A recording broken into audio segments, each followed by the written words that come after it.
നമ്മൾ പ്രതീക്ഷിക്കാത്ത സംഭവിക്കുന്ന ഒരു ആക്സിഡന്റ് അല്ലെങ്കിൽ ഇഞ്ചുറിയാണ് ശരീരഭാഗം അറ്റുപോവുക അല്ലെങ്കിൽ ആംപുട്ടേഷൻ എന്നുള്ളത്. എങ്ങനെയാണ് ഈ ആംപുട്ടേഷൻ സംഭവിക്കുന്നത്? നമ്മളെ വർക്ക് പ്ലേസിൽ, അതായത് ഗ്രൈൻഡറിനകത്ത് കൈ അകപ്പെട്ടു പോവുകയോ അല്ലെങ്കിൽ മൂർച്ചയുള്ള ആയുധം വെച്ച് പരിക്കേൽക്കുകയോ അല്ലെങ്കിൽ സാധാരണഗതിയിൽ കൊച്ചുങ്ങള് ഈ ഡോറിന്റെ ഇടയ്ക്ക് കൈ വെട്ടുപോവുകയോ ചെയ്യുമ്പോഴാണ് ഈ ആംപുട്ടേഷൻ സംഭവിക്കുക. ഈ ഒരു സാഹചര്യത്തിൽ ഈ അറ്റുപോയ ശരീരഭാഗം നമ്മുടെ ഹോസ്പിറ്റലിലോട്ട് കൊണ്ടുവരുമ്പോഴും പലപ്പോഴും നമ്മൾ കാണാറുള്ളതെന്ന് വെച്ച് കഴിഞ്ഞാൽ അത് തിരിച്ചു പിടിപ്പിക്കാൻ പറ്റാത്ത അവസ്ഥയിലാണ് നമ്മൾ പലപ്പോഴും ഇത് കാണാറുള്ളത്. ഒരു അറ്റുപോയ ശരീരഭാഗം അല്ലെങ്കിൽ വിരല് എങ്ങനെയാണ് ഹോസ്പിറ്റലിലോട്ട് ട്രാൻസ്പോർട്ട് ചെയ്യാന്ന് നമുക്ക് നോക്കാം.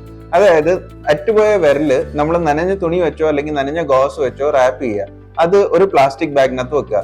അത് വേറൊരു പ്ലാസ്റ്റിക് ബാഗ്, ഐസ് ക്യൂബ് നിറച്ച വേറൊരു പ്ലാസ്റ്റിക് ബാഗിനകത്ത് വെക്കുക എന്നുള്ളത് എന്തിനാന്ന് വെച്ച് കഴിഞ്ഞാൽ ഈ ആംപുട്ടേറ്റഡ് പാർട്ട് ഐസുമായിട്ട് ഡയറക്റ്റ് കോൺടാക്ട് വരാതിരിക്കാൻ വേണ്ടിയാണ്.